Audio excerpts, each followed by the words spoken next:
వారి పరిచర్య సఫలమగునుగాక, వారితో దేవుని ఆత్మ వెళ్ళునుగాక, వారు చేస్తున్న పరిచర్య దేవునికి మహిమకరముగా దీవించబడునుగాక.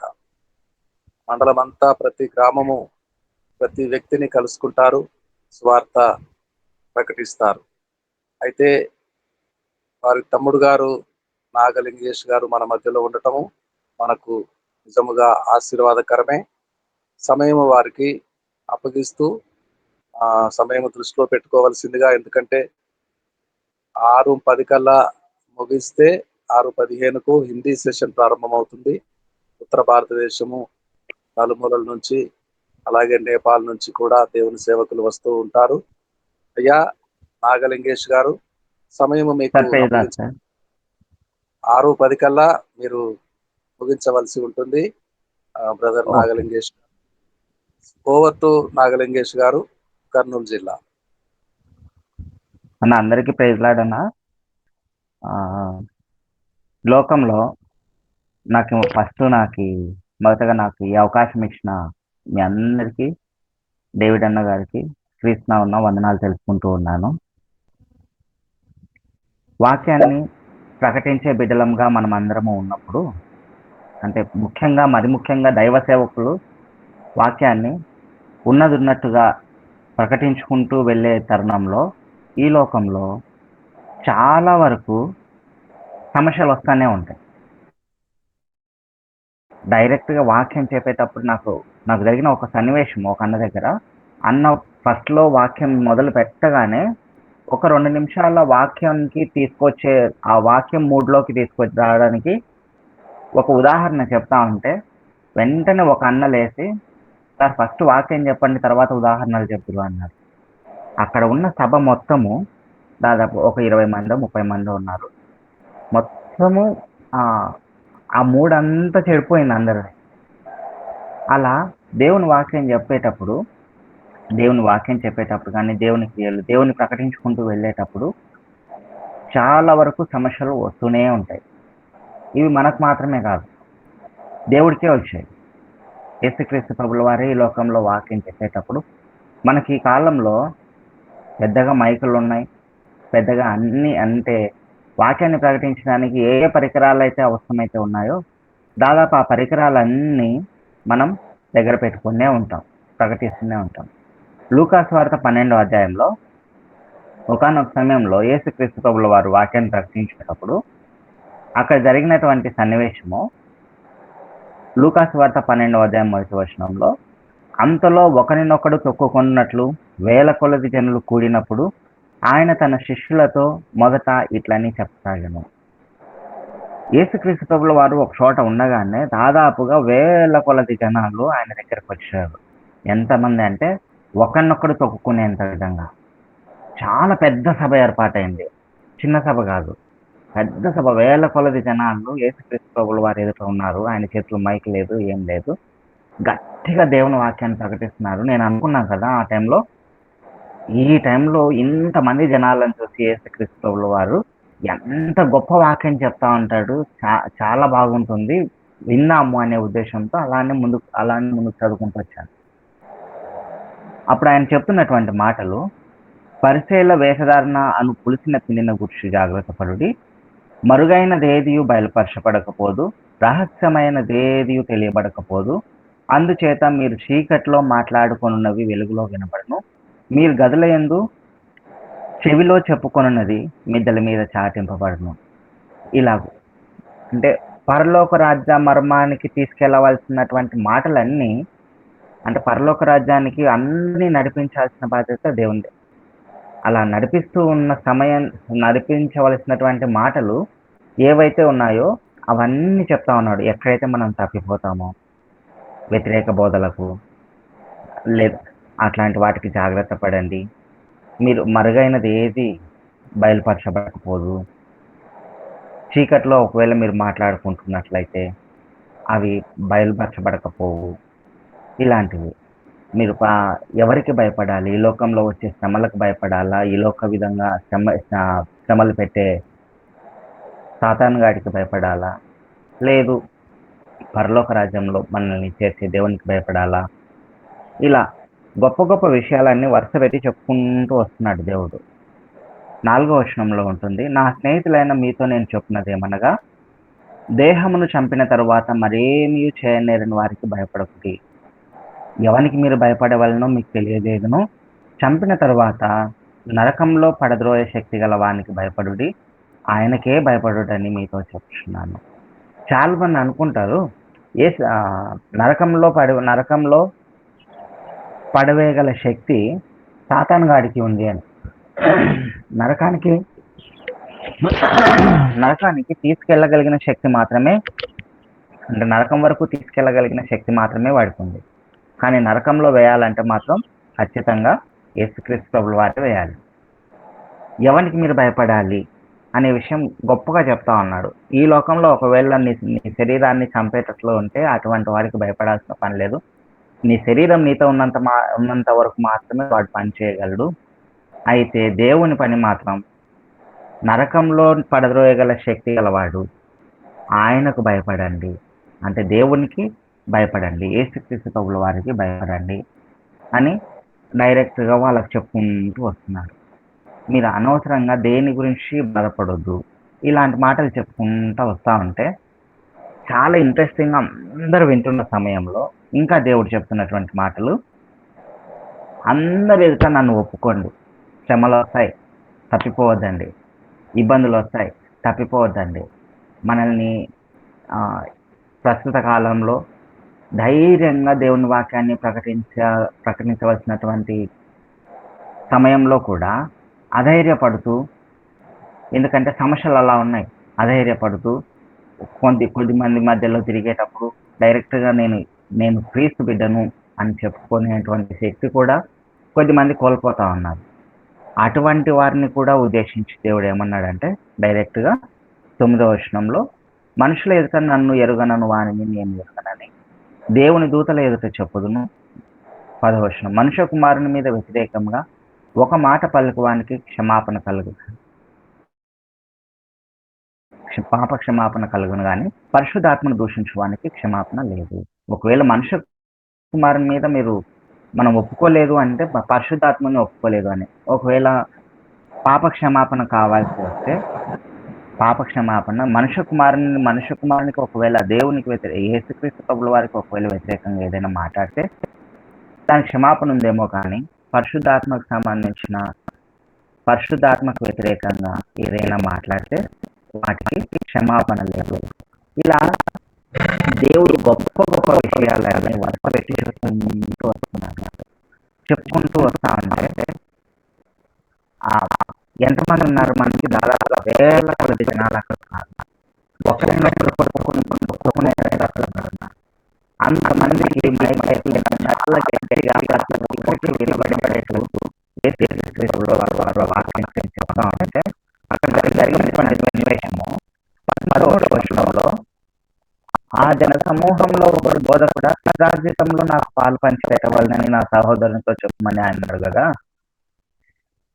బాగా గమనించండి, వేల కొలది జనాలు అక్కడ ఉన్నారు, అంత సైలెంట్గా ఉన్నారు, నిశ్శబ్దంగా దేవుని వాక్యం మాత్రమే గట్టిగా చెప్తా ఉన్నారు. ఒక అతను లేచి, అయ్యా యేసుక్రీస్తు ప్రభువు, ఇదిగో నా పిత్రార్జితంలో ఆస్తి నాకు పంచిపెట్టాలని నా సహోదరునికి మీరు చెప్పండి, ఆయన మీ మాట అయితే వింటాడు అని గట్టిగా ఈయన చెప్పారు.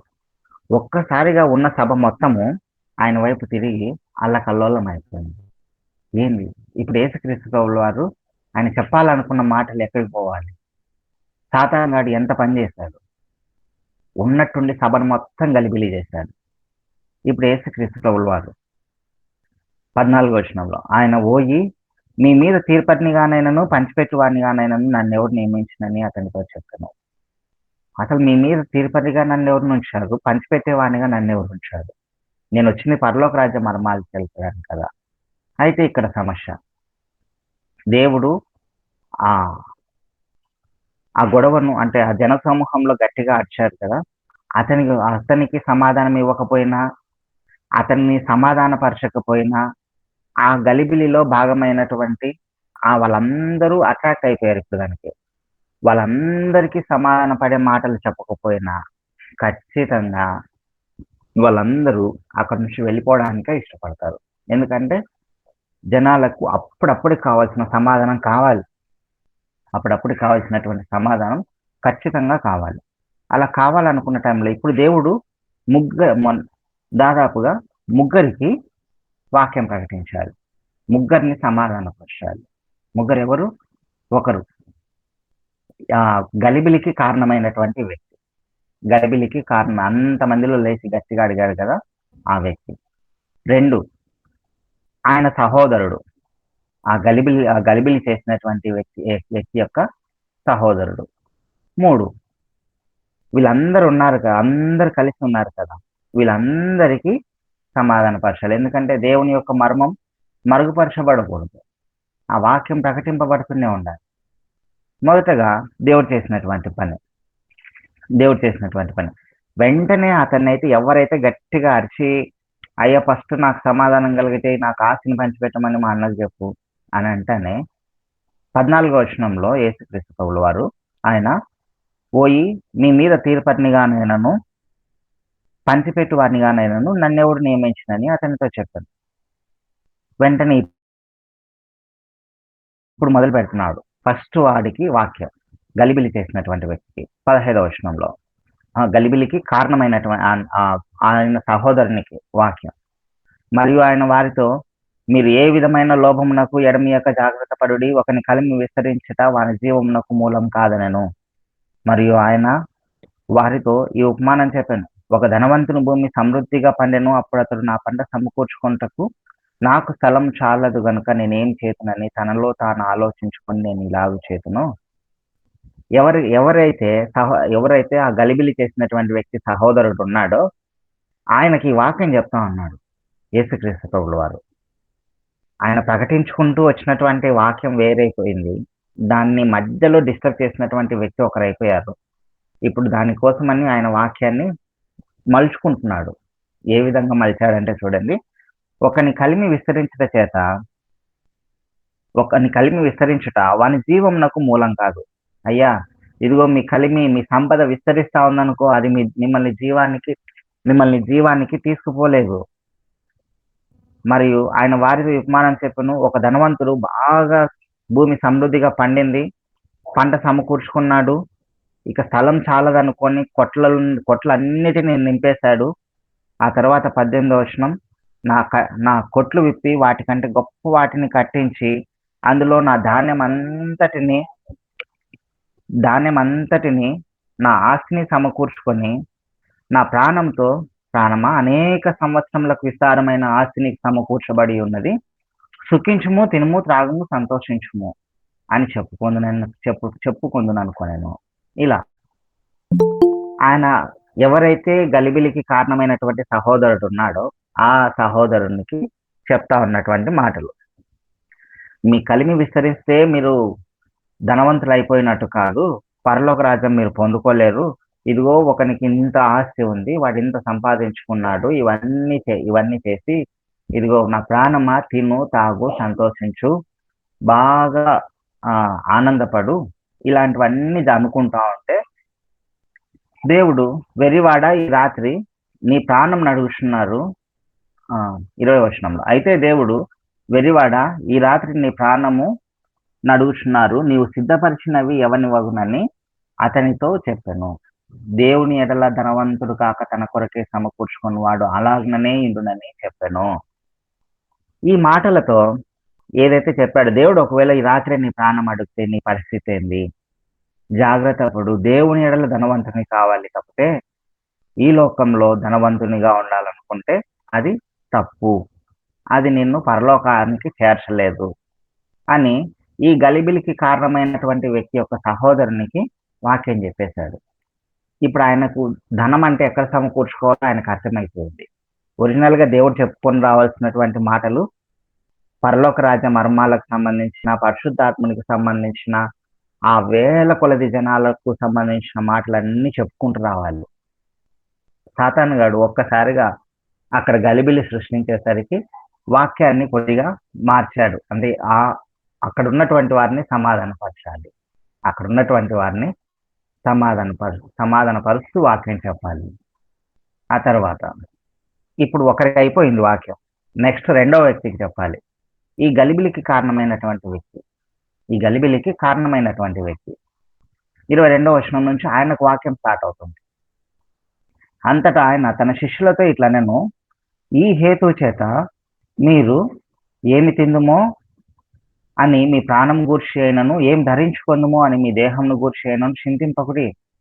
ఆహారం కంటే ప్రాణమును, వస్త్రం కంటే దేహమును గొప్పవి కావా? కాకుల సంగతి విచారించి చూడుడి, అవి విత్తవు, కోయవు, వాటికి గరిసె లేదు, కొట్టు లేదు, అయినను దేవుడు వాటిని పోషించుచున్నాడు.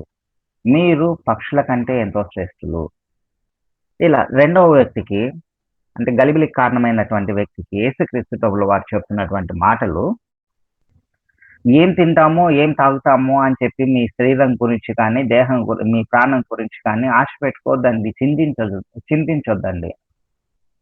ఆహారం కంటే ప్రాణం, వస్త్రం కంటే దేహం గొప్పవి.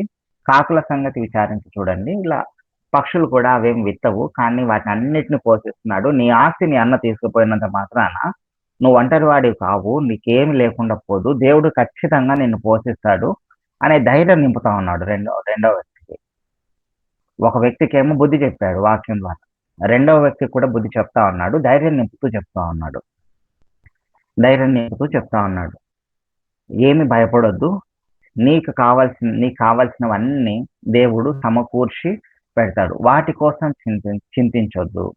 ఇలా చింతిస్తూ పైన దేవుడు చెప్పినటువంటి మర్మాలన్నీ ఇతని దృష్టిలో పెట్టుకున్నాడు కదా, ఆస్తి పంచిపెట్టమని చెప్పి ఎంతో గొప్ప మాటలు దేవుడు చెప్తా ఉన్నా కూడా ఈయన లేచి అయ్యా నా ఆస్తిని పంచిపెట్టమని చెప్పి అంత మందిలో అడిగాడు. అంటే ఈయన ఆలోచన మొత్తం దేవుడు చెప్పిన మాటల మీద అసలు లేకుండా పోయింది. దేవుడు చెప్పిన మాటల మీద లేకుండా ఎక్కడికి వచ్చాడు? ఈతని సొంత పనులే ఆలోచించుకుంటూ వస్తున్నాడు. ఈనాడు కూడా మన మధ్యలో అలాంటి మనం వాక్యాలు ప్రకటిస్తూ ఉన్నప్పుడు, దేవుని వాక్యం పంచుకుంటూ ఉన్నప్పుడు, వాళ్ళ సొంత కార్యాల గురించి ఆలోచించే వాళ్ళు, వాళ్ళ సొంత సమస్యల గురించి ఆలోచించే వాళ్ళు దేవుని వాక్యం పక్కన పెట్టి ఎదురుగా ఉన్నటువంటి వ్యక్తి ఏం చెప్తా ఉన్నాడని ఆలోచించకుండా వాళ్ళ సొంత కార్యాల వైపే ఆలోచించే వాళ్ళు చాలా మంది ఉన్నారు. అటువంటి వారిని అందరినీ పసిగట్టవలసిన బాధ్యత సంఘ కాపరులుగా, వాక్య బోధకులుగా మనందరిపైన ఉంటుంది. మనందరము అటువంటి వారిని అందరినీ ఒక తాటిపైకి, అంటే పరలోక రాజ్యం వైపు నడిపించే మాటలు వాళ్ళు వినేలాగున దేవుడు ఎలా అయితే తన వాక్యాన్ని మలుచుకున్నాడో ఆ విధంగా మలుచుకుంటూ వస్తే తప్ప మన వాక్యము సఫలం కాదు. దేవుడు ఆ మాటలే చెప్తా ఉన్నాడు ఇతనికి 25వ వచనంలో, మరియు మీలో ఎవడు చింతించడం వలన తన ఎత్తును మూరెడు ఎక్కువ చేసుకోనగలడు, కాబట్టి అన్నిటికంటే తక్కువైనవి మీ చేత కాకపోతే తక్కిన వాటిని గురించి మీరు చింతింపనేలా. ఎందుకు దేవుడు చెప్తా ఉన్నటువంటి మాట, మీకు ఆహారం సమకూర్చుకోవడం అన్నిటికంటే చిన్న పని, దానికోసం మీరు ఆలోచిస్తున్నావా? అయ్యా దానికోసం కాదు ఆలోచించాల్సింది, మిగతా వాటి కోసం ఆలోచించాలి. అలా ఆలోచించడం వల్ల నువ్వు మూరెడు కనీసం నీ ఎత్తు ఒక మూరెడు కూడా ఎక్కువ చేసుకోలేవు. అలా ఆలోచించడం మానేయండి. ఇంకా దేవుడు చెప్తున్నటువంటి మాటలు, పువ్వులు ఎలా గెలుచున్నాయో ఆలోచించండి. అలా అన్నిటి గురించి, దేవుని గురించి, ఆయన విశ్వాసాన్ని గట్టిగా చేయడానికి, అంటే పెంపొందించడానికి చెప్తా ఉన్నాడు. 28వ వచనంలో ఉంటుంది, నేడు పొలంలో ఉండి రేపు పోయిలో వేయబడు అడవి గడ్డిని దేవుడు ఇలాగ అలంకరించిన అల్ప విశ్వాసులారా, మీకు మరి ఎంతో నిశ్చయముగా వస్త్రముల నిచ్చును. తిండికి, వస్త్రాలకి, ఉండటానికి, ఇంటికి, వీటన్నిటి గురించి ఆలోచిస్తూ దేవుని యొక్క మర్మాలని మర్చిపోతున్నావు. జాగ్రత్త, ఫస్ట్ వాటిని వెతకాలి. అదే ఉంది 29వ వచనంలో, ఏమి తిందుమో ఏమి త్రాగుదుమో అని విచారింపకుడి, అనుమానం కలిగి ఉండకుడి. ఈ లోకపు జనులు వీటన్నిటిని వెతుకుతారు, ఇవి మీకు కావాల్సి ఉన్నవని మీ తండ్రికి తెలియను. ఇది చెప్పేశాడు. ఆ తర్వాత వచనంలో ఉంటుంది, మీరైతే ఆయన రాజ్యం వెతుకుడి, దానితో కూడా ఇవి మీకు అనుగ్రహింపబడును. 30వ వచనం వరకు ఎవరైతే ఈ గలిబిలికి అంతటికి కారణమయ్యాడో 29వ వచనంలో ఆయనకు సూటిగా చెప్పేశాడు దేవుడు, ఏమి తిందుమో ఏమి త్రాగుదుమో అని విచారింపకుడి, అనుమానం కలిగి ఉండకుడి. ఈ లోకపు జనులు వీటన్నిటిని వెతుకుతారు, ఇవి మీకు కావాల్సినవని మీ తండ్రికి తెలియను. ఈ ఆస్తి, ఆకలి, దప్పులు, వస్త్రము, ఇలాంటివన్నీ మీకు కావాలని దేవునికి తెలుసు. మీరు ఈ లోకపు జనాలు వాటన్నిటిని వెతుకుతారు. దేవుని వాక్యం వినవలసిన నువ్వు అవన్నీ వెతకకూడదు. అవన్నీ దేవుడు సమకూరుస్తాడు మీకి. మీరు వెతకాల్సింది ఇప్పుడు మొదటి వ్యక్తికి అయిపోయింది. ఏ వ్యక్తి అయితే ఆస్తి తన దగ్గర పెట్టుకొని పంచిపెట్టుకోకుండా అయిపోయాడో, రెండవ వ్యక్తి ఏ వ్యక్తి అయితే గలిబిలికి కారణమయ్యాడో ఆ వ్యక్తికి వాక్యం అయిపోయింది. ఇప్పుడు మూడవ వ్యక్తి ఉన్నారు. మూడవ వ్యక్తి ఎవరంటే ఆ గుంపంతా, ఆ వేల కొలది జనాలను, ఇంతమందిని దేవుడు ఈ ఇద్దరి కోసం వాక్యం చెప్పకుండా ఆపలేడు కదా. మనమైతే ఒకవేళ అంతమంది జనాలకు బాగా వాక్యం చెప్పేటప్పుడు అలాంటి గలిబిలి ఏదైనా ఎదురైందనుకో, వెంటనే మనము చెప్పవలసిన మాటలన్నీ ఒక్కసారిగా మూడవుట్ అయిపోయి చెప్పవలసిన సారాంశం ఏదో ఇలా ఇంత గలిబిలి ఉన్నప్పుడు నేను చెప్పాల్సింది నాకు చెప్పబుద్ధి కూడా కావటం లేదు అని చెప్పేసి ఆలోచనలు, ఆ మాటలు మనంతట మనకే రేకెత్తిస్తాయి. ఇవన్నీ సాతాను గాడు కల్పించేటువంటి కుయుక్తులు. అంటే వాక్యానికి ఎప్పుడైనా అడ్డుకట్ట వేయాలి. సత్యవాక్యం ప్రకటింపబడేటప్పుడు ఎప్పుడైతే పరలోక రాజ్యపు మర్మం ప్రకటింపబడతా ఉందో ఆటోమేటిక్ గా ఆటంకాలు అక్కడక్కడ రాకుండా పోవు. ఇలా ఇద్దరికి వాక్యం చెప్పేశాడు. ఇప్పుడు అందరికి కలిపి మూడవ వ్యక్తికి, అంటే అందరు కలిసి ఉన్నప్పుడు చెప్తా ఉన్నాడు. ఇప్పుడు అందరికీ చెప్తా ఉన్నాడు 31వ వచనం నుంచి. మీరైతే ఆయన రాజ్యంను వెదకుడి, దానితో కూడా ఇవి మీకు అనుగ్రహింపబడును. చిన్నమంద భయపడకుడి, మీకు రాజ్యం అనుగ్రహించటకు మీ తండ్రికి ఇష్టమై ఉన్నది. మీకు కలిగిన వాటికి ఇక్కడ దాకా. మీరైతే ఆయన రాజ్యాన్ని ఫస్ట్ వెతకండి. అందరికి కలిపి చెప్తా ఉన్నాడు. ఇప్పుడు అయ్యా, ఆయన అయితే ఆశ కోసం ఆశిస్తున్నాడు. ఆయన ఆశ అక్కడ పెట్టుకోవడం వల్ల ఆయన పరలోక రాజ్యానికి చేరలేడు. రెండో వ్యక్తి, నీకు ఆశ లేకపోవడం వల్ల నువ్వేమి ఇక్కడే విడవబడవు. నీ శరీరానికి కావాల్సినవన్నీ దేవుడు సమకూర్చి పెడతాడు. నువ్వు ఆయన మార్గంలో ఉన్నప్పుడు అదే చెప్పాడు దేవుడు. అదే చెప్పాడు, ఏం తిందుమో ఏం తాగుదుమో అని విచారింపకుడి, అనుమానం కలిగి ఉండకూడదు. ఈ లోకపు జనాలు అయితే అవన్నీ కలిగి ఉంటారు, మీకు అవసరం లేదు అని చెప్పేసి సూటిగా ఈ లోకంలో ఉండేటోళ్ళు అయితే అవన్నీ ఎతకాలి. మీరు అలా కాదు, మీరు నా బిడ్డలు, నేను ఖచ్చితంగా మీకు అన్ని సమకూరుస్తాను అని ఆయనకు ధైర్యం చెప్పాడు. ఇప్పుడు అందరినీ కలిపి మీరైతే ఆయన రాజ్యంను వెతకుడి, దాంతో కూడా ఇవన్నీ మీకు అనుగ్రహింపబడును. చిన్న మంద, మీరంతా భయపడకండి. అందరం కలిసి మనం వెతకాల్సినటువంటి మొట్టమొదటి బాధ్యత ఆయన రాజ్యాన్ని వెతకాల. అప్పుడు ఇవన్నీ మనకు అనుగ్రహింపబడతాయి.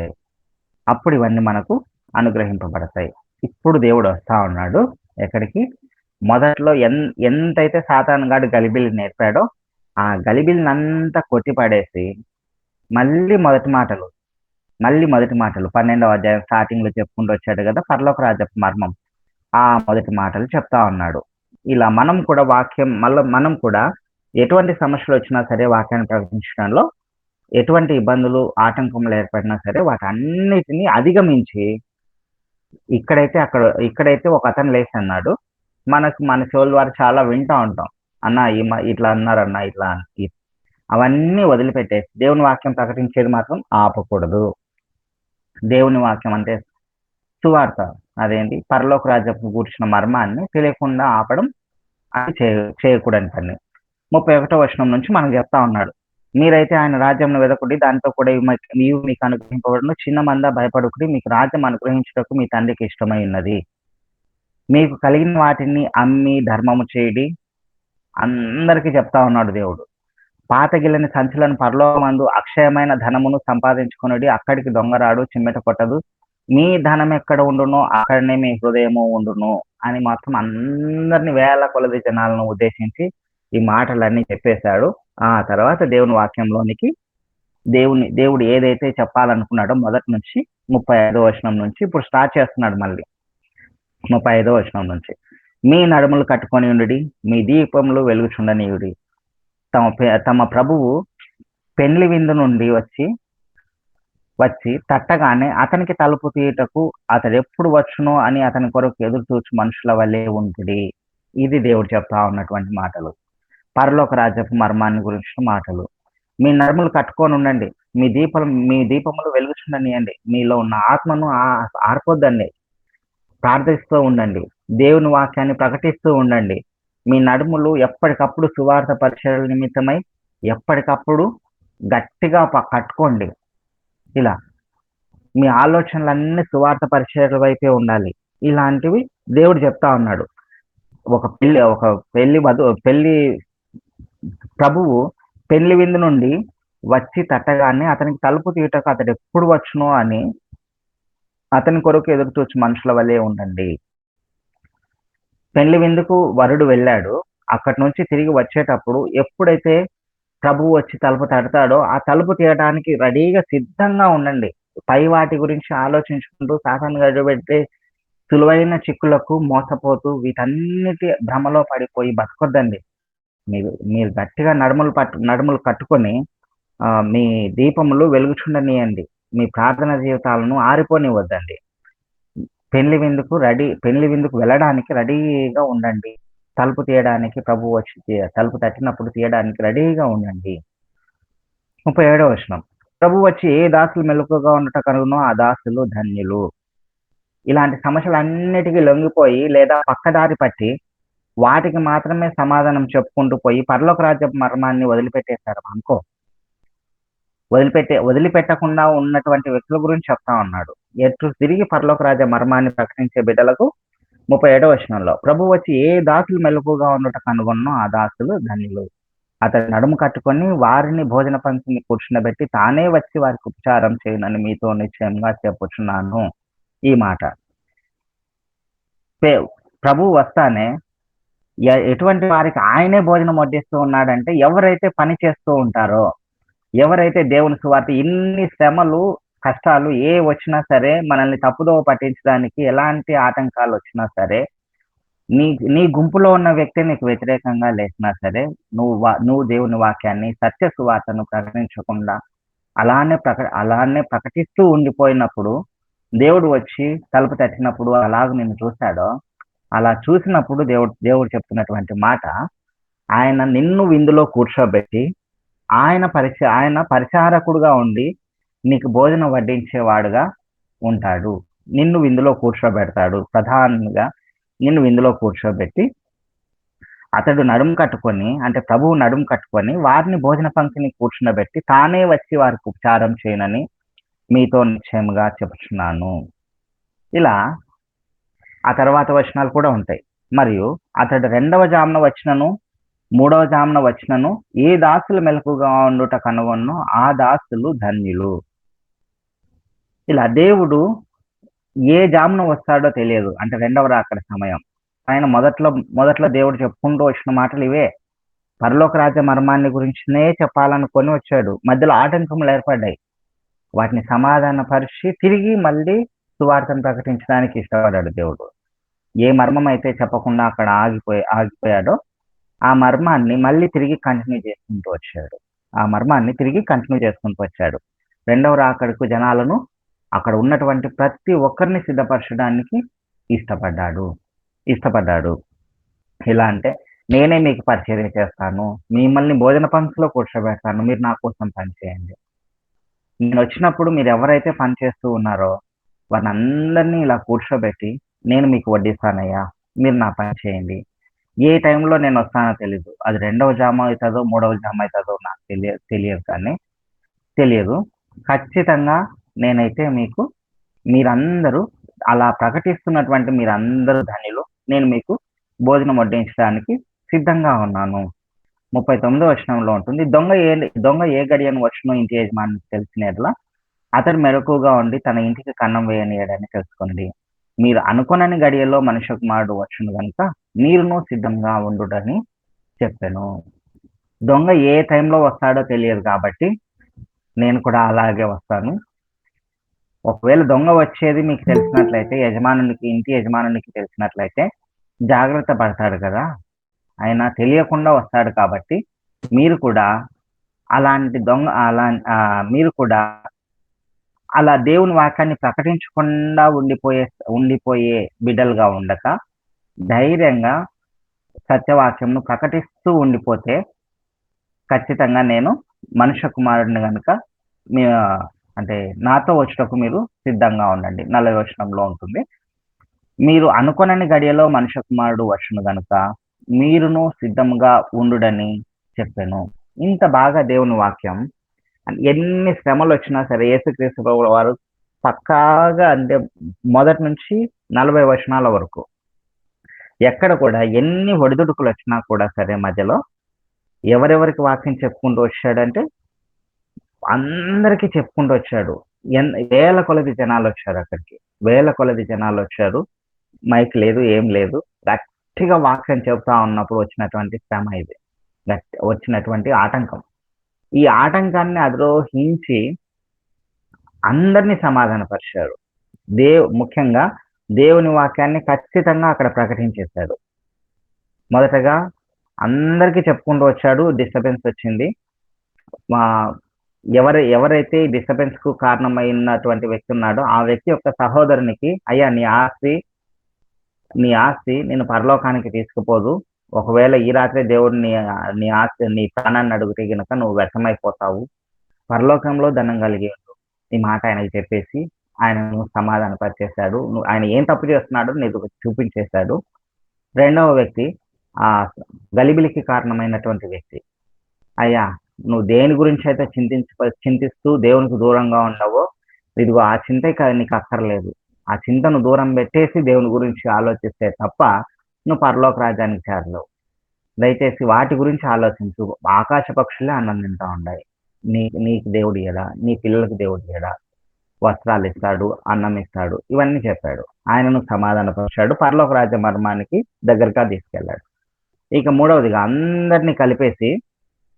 అందరినీ కలిపి మనం అందరం ఫస్ట్ మీరందరూ ఆయన రాజ్యమును ఆయన నీతిని మొదటగా పెట్టి దానితో ఇవన్నీ మీకు వస్తాయి. అనవసరంగా ఈ మాయలలో పడిపోవద్దండి. సాతాను గాడు పెట్టే మాయలలో పడిపోవద్దండి.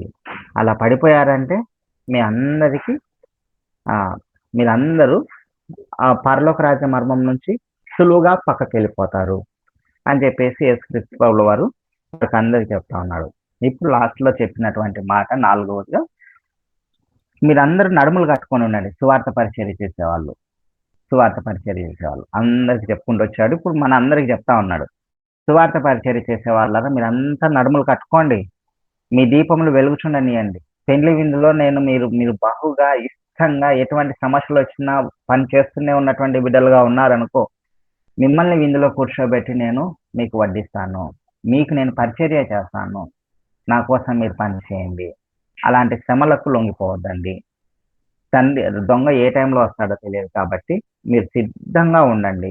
మీ సంఘాలను మీరు సిద్ధపరచుకొని ఉండండి. అలా సిద్ధపరచుకొని ఉన్నప్పుడు నేను ఖచ్చితంగా వచ్చినప్పుడు మిమ్మల్ని తీసుకొని వెళ్తాను.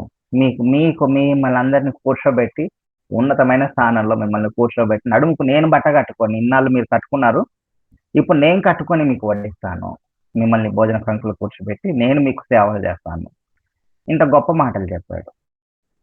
మనం కూడా జాగ్రత్త కలిగి ఒకవేళ ఏదైనా శ్రమలు వచ్చినా కూడా వాటన్నిటినీ అధిరోహిస్తూ దేవుని వాక్యాన్ని మాత్రం ఖచ్చితంగా ప్రకటించుకే బిడ్డలంగా ఉండాలని ప్రభు పేరట తెలియజేస్తూ నాకు ఈ అవకాశం ఇచ్చినటువంటి ప్రభువునకు మీ అందరికీ క్రీస్తునామమున వందనాలు తెలుసుకుంటూ ఉన్నాను.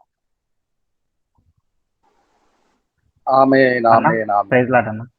ఆమేన్. ఆటంకములు అభ్యంతరములు రాక మానవు.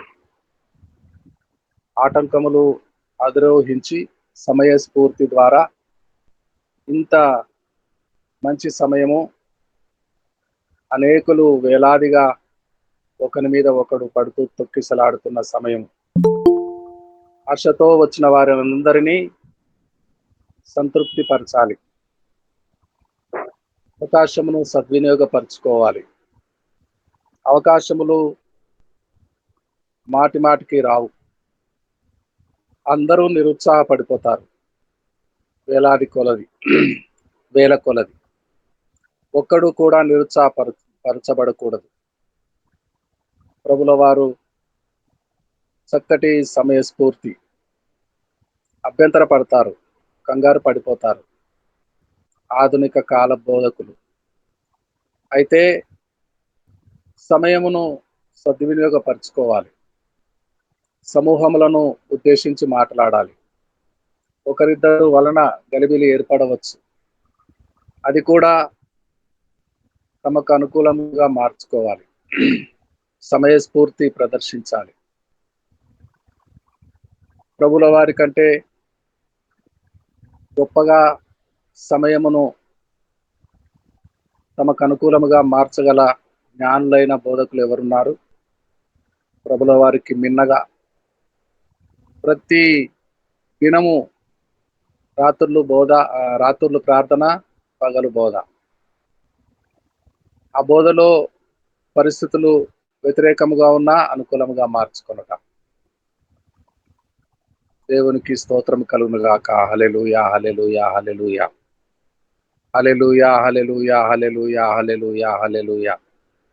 శ్రేష్టమైన సంగతులు తీసుకొని వచ్చి మర్మములు విప్పిన లింగేష్ బ్రదర్ గారికి వందనాలండి. మీరు చేస్తున్న ఉద్యోగము దేవుడు దీవించును గాక. పరిచర్యను దేవుడు దీవించును గాక. డేవిడ్ రాజు గారు సువార్త పనిలో ప్యాపిలి మండలములో ప్రతి ఇంటికి, ప్రతి వ్యక్తికి, ప్రతి గ్రామమునకు సువార్త అందించే పనిలో బయలుదేరారు. వారి వెంట సమూహములు కదులుతున్నాయి. మరి పదుల సంఖ్యలో ఆటోలు, అలాగే మోటార్ సైకిళ్ళు బయలుదేరి వెళ్తున్నారు. దేవుడు వారితో ఉండును గాక. పరిచర్య గణపరచబడును గాక. ప్రతి వ్యక్తికి సువార్త అందును గాక. జాన్సన్ గారు క్లుప్త ప్రార్థన, ముగింపు ప్రార్థన. జాన్సన్ గారు, విశాఖపట్నం. పరిశుద్ధులైన ఆయన నీకే స్తోత్రం ప్రభువానికి వందనములు తండ్రి. నాన్న ఈ నూతన ఉదయకాల సమయంలో నూతనమన్న ఇచ్చావు ప్రభువానికి వందన. ఇగోనైనా నీ మాటల ప్రభా విన్నప్పుడు నాయన ప్రకటించేటప్పుడు ప్రభువానైనా నా యేసయ్య దానికి వ్యతిరేకమైన ఏ శక్తి నన్ను పని చేయకుండా కేవలం నాన్న నీ యొక్క ప్రేమ మాత్రమే పనిచేసే గొప్ప నాన్న విధి మర్మం ప్రభావం మాకు చెప్పావు. నాన్న నీకే స్తోత్రం ప్రభా. అటు శక్తి యొక్క అభిషేకం ప్రభా మీట్లో ఉన్న ప్రతి మా అందరికి కూడా దయచేయండి నాయనా. నీకు వందనాలు. ఇదిగో నాన్న ఈ లోకంలో మా యొక్క ఆత్మీయ జీవితాన్ని మేము కాపాడుకునేటప్పుడు, అలాగే నాయన ప్రభు నీ మాటలు మేము ప్రకటించేటప్పుడు, ప్రభు సువార్త చెప్పేటప్పుడు ఏ వ్యతిరేకమైన పరిస్థితి వచ్చిన ప్రభా నాయనా ప్రభ నాయన మిస్సింగ్ ద మార్క్ నాయన అది మేము తప్పిపోకుండా నాయనా ప్రభ నాయన నువ్వు ఇచ్చిన గమ్యం మాత్రం మేము చేరుకోవటానికి నువ్వు మాకు సహాయం దయచేయండి ప్రభువానికి స్తోత్రం. యేసునికి వందనాలయ్యా. నా తండ్రి నా ప్రియ ప్రభ, కేవలం నీ ప్రేమ నీ కృప మాత్రం నీ కనికిరం మాత్రం ప్రభ నాయన నీకు సత్యం మాత్రమే ప్రభా మా ద్వారా వెల్లడపరచడానికి నువ్వు మాకు సహాయం దయచేయండి. ఈ మీట్ నడిపిస్తున్న నీ దైవజనులు మరొకసారి జ్ఞాపకం చేసుకుని దీవించమని నీ కేవలం నీ కృపకే నీ ప్రేమకే మాత్రమే నాన్న నీ సన్నిధికి మాత్రమే మహిమ చెల్లే రీతిలో నన్ను మరొకసారి ప్రభు అందరినీ జ్ఞాపకం చేసుకోమని యేసునామమున స్తుతించి అడిగి వెళ్తున్నాను తండ్రి. ఆమేన్.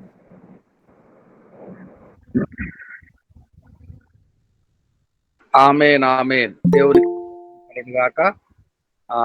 కూడి వచ్చిన వారికి అందరికీ వందనాలండి.